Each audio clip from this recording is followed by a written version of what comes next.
আসসালামু আলাইকুম। সরকারি চাকরিজীবীদের জন্য আজকের আলোচনাটি অত্যন্ত গুরুত্বপূর্ণ হতে যাচ্ছে, কারণ আজ আমরা এমন কিছু বিষয় নিয়ে কথা বলবো যা শুধু নতুন পে স্কেল বা মহার্ঘ ভাতার মধ্যেই সীমাবদ্ধ নয়, বরং সরকারি চাকরিজীবীদের ভবিষ্যৎ আর্থিক সুবিধা, রেট ভিত্তিক বৈষম্য, পদোন্নতির পর বেতন কাঠামোর বাস্তব চিত্র, পেনশন ব্যবস্থার ভবিষ্যৎ এবং সরকারি কর্মচারীদের দীর্ঘদিনের প্রত্যাশা নিয়ে বিস্তারিত আলোচনা করব।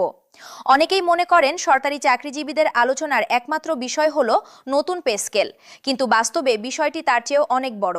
কারণ একজন সরকারি কর্মচারীর কর্মজীবনের শুরু থেকে অবসর পর্যন্ত প্রতিটি ধাপের সঙ্গে জড়িয়ে আছে বেতন, ভাতা, পদোন্নতি, পেনশন এবং বিভিন্ন আর্থিক সুবিধা।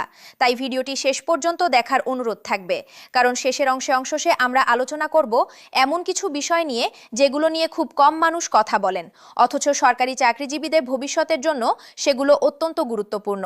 চলুন শুরু করা যাক। বর্তমানে দেশের সরকারি কর্মকর্তা কর্মচারীরা বিভিন্ন গ্রেডে বিভক্ত হয়ে দায়িত্ব পালন করছেন। একই প্রশাসনিক কাঠামোর মধ্যে কাজ করলেও বিভিন্ন গ্রেডের কর্মচারীদের সুযোগ সুবিধা এবং আর্থিক অবস্থার মধ্যে পার্থক্য রয়েছে। বিশেষজ্ঞদের মতে ভবিষ্যতে যে কোনো বেতন কাঠামো পুনর্বিবেচনার ক্ষেত্রে শুধু মূল বেতন নয়, গ্রেড ভিত্তিক ভারসাম্যের বিষয়টিও গুরুত্ব পেতে পারে, কারণ নিম্ন গ্রেডের কর্মচারীদের ওপর অর্থনৈতিক চাপ তুলনামূলকভাবে বেশি পড়ে। এদিকে সরকারি চাকরিজীবীদের আরেকটি গুরুত্বপূর্ণ বিষয় হলো পদোন্নতি। অনেক কর্মকর্তা কর্মচারী মনে করেন পদোন্নতির মাধ্যমে দায়িত্ব বাড়লেও অনেক ক্ষেত্রে আর্থিক সুবিধার প্রত্যাশিত পরিবর্তন দেখা যায় না। ফলে কর্মজীবনে অভিজ্ঞতা ও দক্ষতার যথাযথ মূল্যায়ন নিয়ে বিভিন্ন সময়ে আলোচনা হয়। পে স্কেল নিয়ে আলোচনায় আরেকটি বিষয় গুরুত্ব পাচ্ছে, সেটি হলো বিশেষায়িত পেশার কর্মচারীরা, যেমন চিকিৎসক, প্রকৌশলী, গবেষক এবং প্রযুক্তি খাতের কর্মকর্তারা।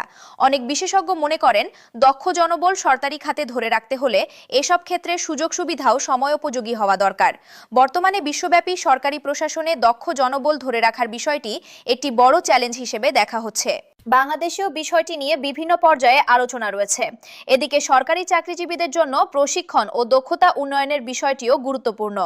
অনেক উন্নত দেশে কর্মচারীদের দক্ষতা বৃদ্ধির সঙ্গে অতিরিক্ত আর্থিক সুবিধা এবং ক্যারিয়ার উন্নয়নের সুযোগ যুক্ত থাকে। বিশেষজ্ঞদের মতে ভবিষ্যতে সরকারি প্রশাসনকে আরও আধুনিক করতে হলে দক্ষতা উন্নয়নমূলক উদ্যোগের পাশাপাশি প্রণোদনামূলক ব্যবস্থাও গুরুত্বপূর্ণ হতে পারে। আরেকটি আলোচিত বিষয় হলো অবসর পরবর্তী আর্থিক নিরাপত্তা। বর্তমানে হাজার হাজার সরকারি কর্মকর্তা কর্মচারী অবসরের পর পেনশন সুবিধার ওপর নির্ভরশীল। তাই ভবিষ্যতের যে কোনো নীতিগত সিদ্ধান্তে পেনশন ব্যবস্থার স্থায়িত্ব এবং কার্যকারিতাও গুরুত্ব পেতে পারে। এদিকে নতুন প্রজন্মের চাকরি প্রার্থীদের মধ্যেও সরকারি চাকরি নিয়ে আগ্রহ এখনো অনেক বেশি। তবে অনেক তরুণ এখন শুধু চাকরির নিরাপত্তা নয়, ভবিষ্যতের বেতন কাঠামো, পদোন্নতির সুযোগ এবং কর্মপরিবেশকেও গুরুত্ব দিচ্ছেন। ফলে সরকারি চাকরির আকর্ষণ ধরে রাখতে হলে সামগ্রিক ব্যবস্থার উন্নয়ন নিয়েও আলোচনা বাড়ছে।